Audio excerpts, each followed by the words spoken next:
Hello student, আশা করি তোমরা সবাই ভালো আছো। আজ আমরা আলোচনা করব অষ্টম শ্রেণী পশ্চিমবঙ্গের ভূগোল বিষয়ের পঞ্চম স্কুল বেলডাঙ্গা সিআরজিএস হাই স্কুলের প্রশ্নগুলি।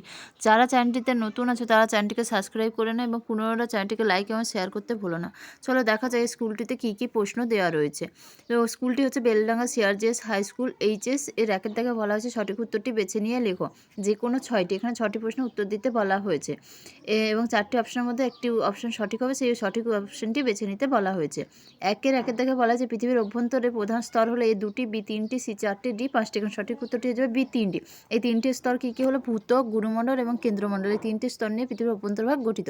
একের 2 দাগে বলা হচ্ছে সমুদ্রের তলদেশে ভূমিকম্পের ফলে যে প্রবল ক্ষমতা সম্পন্ন উঁচু ঢেউ উপকূলে আছড়ে পড়ে তাকে বলে ড্যাশ। এই geyser, B magma, C tsunami, D অগ্নুদ্গম। এখন সঠিক উত্তরটি হয়ে যাবে সি সুনামি।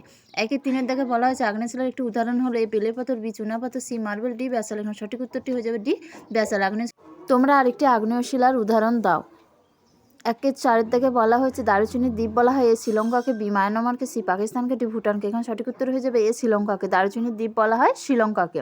একের 5 দাগে বলা হয়েছে ভারতের দুটি প্রতিবেশী দেশ সম্পূর্ণভাবে স্থলবেষ্টিত। কোন দুটি প্রতিবেশী দেশ সম্পূর্ণভাবে স্থলবেষ্টিত তাদের নাম বলতে বলা হয়েছে। এ অপশন হচ্ছে পাকিস্তান ও নেপাল, বি হচ্ছে আফগানিস্তান ও পাকিস্তান, সি হচ্ছে নেপাল ও ভুটান, ডি হচ্ছে ভুটান ও মায়ানমার। এখানে সঠিক উত্তর হয়ে যাবে সি নেপাল ও ভুটান।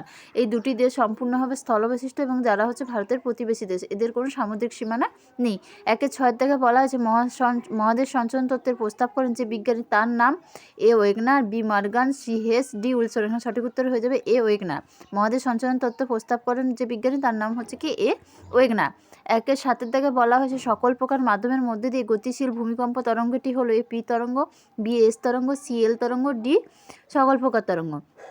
এখানে সঠিক উত্তরটি হয়ে যাবে এ পি তরঙ্গ। সকল প্রকার মাধ্যমের মধ্যে দিয়ে গতিশীল ভূমিকম্প তরঙ্গটি হলো এ পি তরঙ্গ। 2 দাগে বলা আছে নিচের প্রশ্নগুলির অতি সংক্ষিপ্ত উত্তর দাও যে কোনো 4টি। এখানে 5টি আছে, তার মধ্যে যে কোনো 4টি প্রশ্ন উত্তর দিতে বলা হয়েছে এবং অতি সংক্ষিপ্ত আকারে উত্তর দিতে বলা হয়েছে।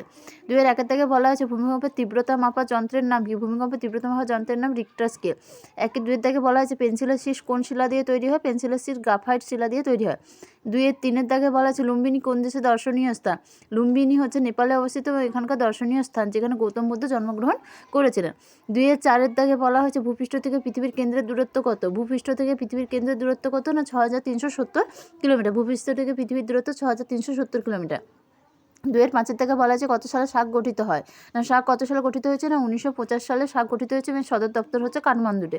3 দাগে বলা হয়েছে শূন্যস্থান পূরণ করো যে কোনো 4টি। শূন্যস্থান পূরণ করো যে কোনো 4টি। এখানে 5টি আছে, এখানে 4টি প্রশ্ন উত্তর দিতে বলা হয়েছে। 1 দাগে বলা হয়েছে গুরুমণ্ডল কেন্দ্রমণ্ডলের মাঝে আছে ড্যাশ বিযুক্তি রেখা না গুটেনবার্গ বিযুক্তি রেখা। 2 দাগে বলা হয়েছে বর্তমান পৃথিবীর প্রধান পাদের সংখ্যা ড্যাশটি 7টি। 3 দাগে বলা হয়েছে ভূঅভ্যন্তরে গলিত সান্দ্র পদার্থকে ড্যাশ বলে? ম্যাগমা বলে। ভূঅভ্যন্তরে গলিত সান্দ্র পদার্থকে ম্যাগমা বলে।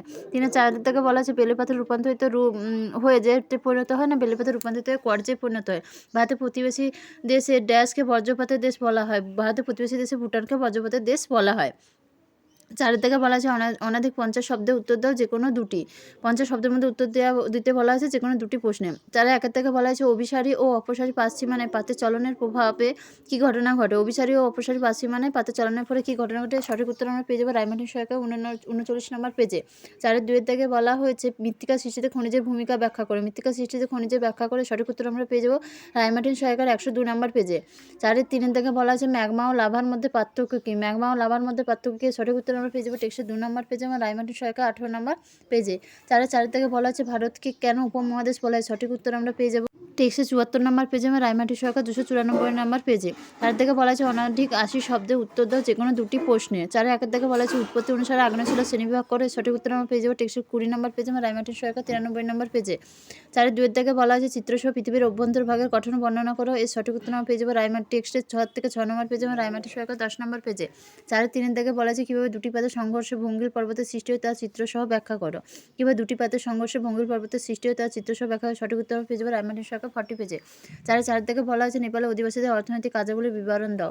নেপালের অধিবাসীদের অর্থনৈতিক কার্যাবলীর বিবরণ দেওয়ার সঠিক উত্তর আমরা পেয়ে যাবো টেক্সটের 75 নম্বর পেজে এবং রায়মার্টিন সহায়িকা 295 নম্বর পেজে। টেক্সটের 75 নম্বর পেজে এবং রায়মার্টিন সহায়িকা 295 নম্বর পেজে। এই ছিল আমাদের আজকের আলোচনা। আশা করি তোমাদের আমার আলোচনা ভালো লেগেছে। যাদের কোনো অসুবিধা আছে তারা কমেন্টে আমাকে সেই অসুবিধাগুলো জানাও। আমি যথাসাধ্য চেষ্টা করবো তোমাদের সেই অসুবিধাগুলো সমাধান করার জন্য। চ্যানেলটি সবাই লাইক ও শেয়ার করে দাও এবং নতুনরা চ্যানেলটিকে সাবস্ক্রাইব করতে ভুলো না। সবাই সাবস্ক্রাইব করে নাও পরবর্তী স্কুলগুলোর আলোচনার ভিডিও পাওয়ার জন্য।